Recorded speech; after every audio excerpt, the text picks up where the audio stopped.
Ladies and gentlemen, the President of the United States and the Prime Minister of the United Kingdom.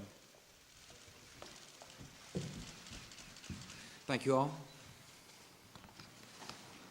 Good evening. I want to thank Prime Minister Tony Blair for coming to Washington to discuss his recent visit to Iraq.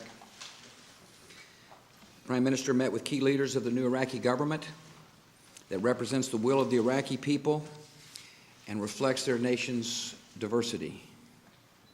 As Prime Minister Blair will tell you, Iraqi Prime Minister al-Maliki outlined an aggressive agenda to bring security to the Iraqi people, to improve electricity and other essential services, and to pursue a strategy for national reconciliation. The agenda that Prime Minister al-Maliki has outlined demonstrates that Iraq's new government understands its duty to deliver real improvements in the daily lives of the Iraqi people. The formation of a new government represents a new beginning for Iraq and a new beginning for the relationship between Iraq and our coalition. The United States and Great Britain will work together to help this new democracy succeed.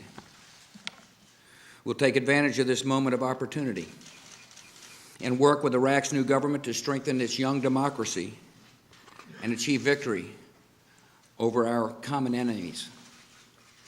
As we celebrate this historic moment, it's important to recall how we got there and take stock on how far we've come over the last 3 years.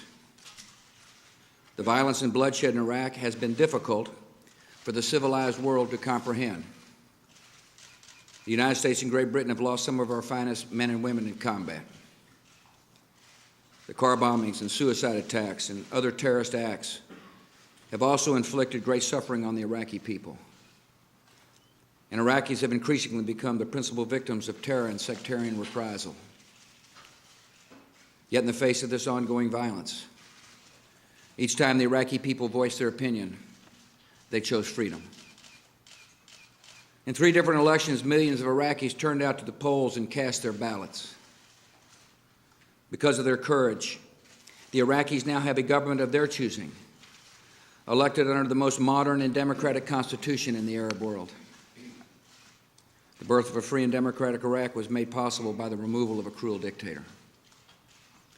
The decision to remove Saddam Hussein from power was controversial.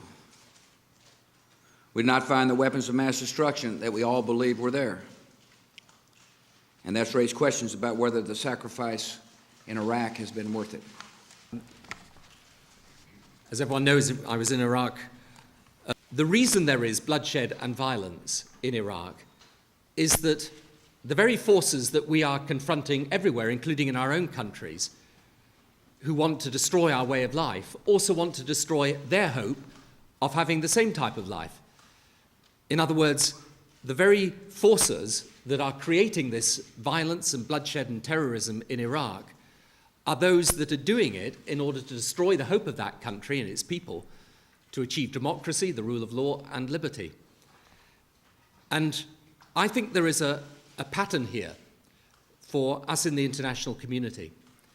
I know the decision to remove Saddam was deeply divisive for the international community and deeply controversial, and there's no point in rehearsing those arguments over and over again.